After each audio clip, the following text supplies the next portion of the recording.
Hey guys, Samurai here, back in with another video, and today we're here to talk about what if there was a Pokemon Sword and Shield series, episode 7. In the last episode, we recently established that Kabu has great interest in fighting Ash. Ash's gym battle will be first, Elaine's gym battle will be last, so without any further ado, let's get started with the episode. Ash is in the dugout getting ready for his gym battle. Elaine and Chase are giving him some reassuring words, telling him that he's been on a winning streak and that there's no way he could lose. Ash reaffirms all his Pokemon. Pikachu gets very excited, however Ash says that he won't be using Pikachu in this battle as he'll be going to this battle with Sobble, Corvisquire, and Scorbunny. Sobble because it did really well in the last gym battle and has a type advantage, Scorbunny because it's also fire type and pretty quick, and not to mention Corvisquire because it's very reliable and also very quick. Ash plans to make this a clean sweep and he goes in very cocky, cockier than usual.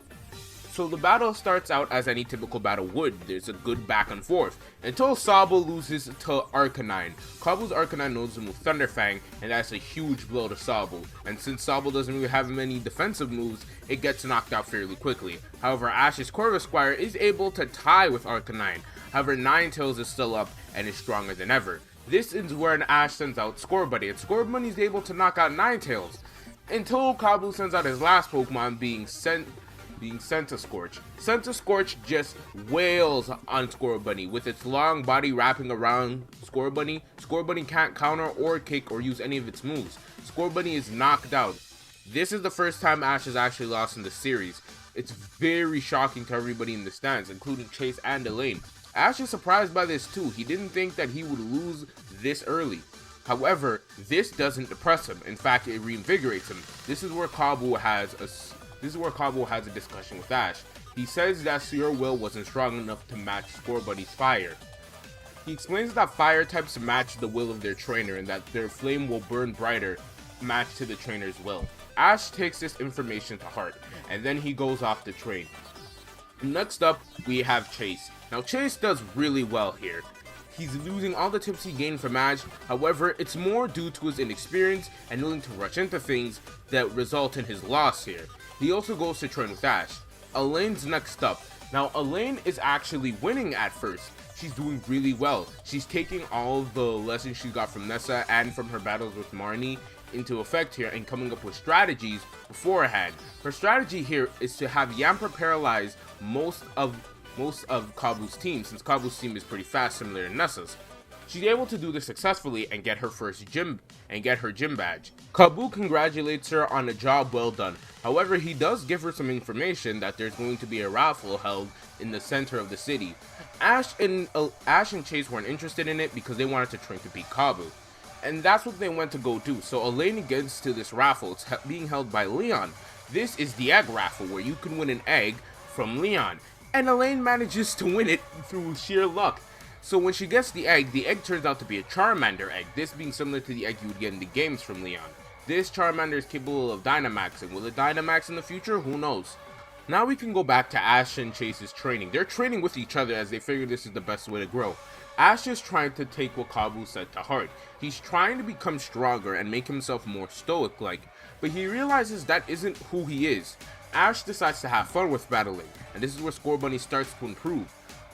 Along with his other Pokemon, him and his other Pokemon go through rigorous training throughout the night. They don't go to sleep here. However, Chase decides to take his time.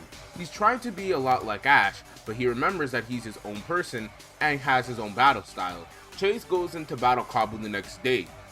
Kabu's impressed with Chase because Chase seems like he's taking his time with things and is genuinely trying to figure out a strategy. Chase is actually able to beat Kabu this time. Kabu even saying that this is a better approach for him to go with in the future, saying that rushing into battles doesn't always work for everybody. Next up is Ash's match, and Ash's match is going to be a bit more intense. Ash's battle is super intense. He sends out Corvisquire first, and Corvisquire and Arcanine go head to head in a clash. Arcanine is using its speed to the best of its ability, however Corvisquire came up with a strategy to counter Thunder Fang. Corvisquire will kick up sand to stop Arcanine from seeing and landing a Thunder Fang. This actually allows them to win. However, Ninetales is right after and it quickly deals with Corvisquire. However, Sobble, with being a bit more braver, is able to face Ninetales. Ninetales gives up a really good fight along with Sobble. They actually end up tying due to the fact that Sobble was trying it best, but Ninetales was a bit better. However, Sobble activated Torrent, and it gave it a bit of a boost. Now it's Ash's final Pokemon, Raboot, and this is where Kabu sends out, "Alright Ash, you've pushed me this far. It's been a while since I've had to use this Pokemon against a challenger. Go, Blaziken!" Ash, remember what I told you. A fire type's power comes from the will of its trainer.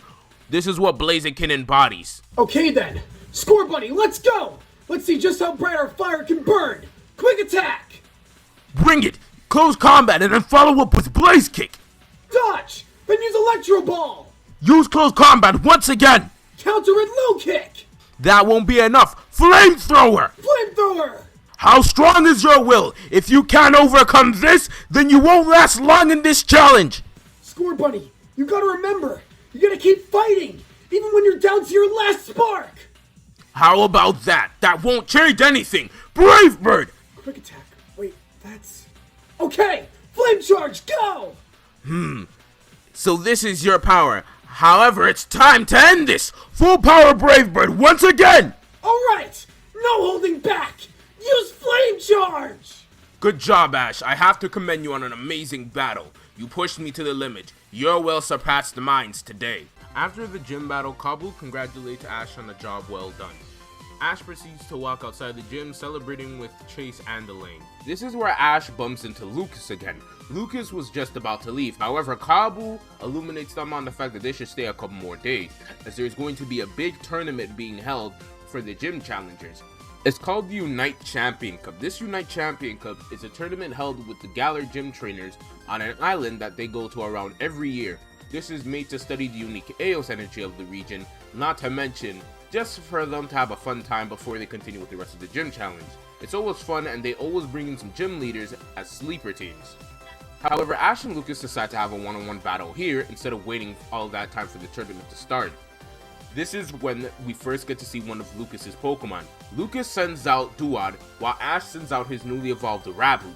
Raboot is very cocky based on its win against Blaziken. However, Duod is very serious, as Duod's known as the disciplined Pokemon. The battle is very fierce, and it ends in a tie. This is Ash's first tie of the series, along with Lucas's first tie. This makes them very competitive with each other, as Ash wants to break this record of ties. So does Lucas, and vice versa. However, later in their hotel room, Ash, Chase, and Elaine are talking, and when Chase asks what's it like to battle Lucas, Ash says it's a lot like battling someone who knows everything about Pokemon possible. He knows every strategy in the books, and while Ash is fairly unorthodox, that's the difference between him and Lucas. Lucas is Ash's total opposite in terms of battle style, going very by the books, but due to this very nature, he's using strategies that people haven't used in years. He's using strategies that are new, that nobody's really seen before. He's kind of like a chess player, if I could compare it to anything else. They announced that the tournament signups are about to start, and while they all head to the Pokemon Center to sign up, this is where they meet a spiky-haired boy, and this spiky-haired boy has something to say. "So you're the famous Ash I've been hearing so much about. I sure hope we get a chance to battle in this tournament, because I'm absolutely going to destroy you.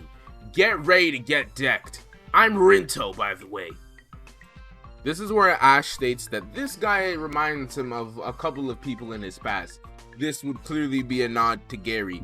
However, Ash is still excited to compete in this tournament along with Chase and Elaine, and this is when they learn that the Unite Championship is a team-based competition.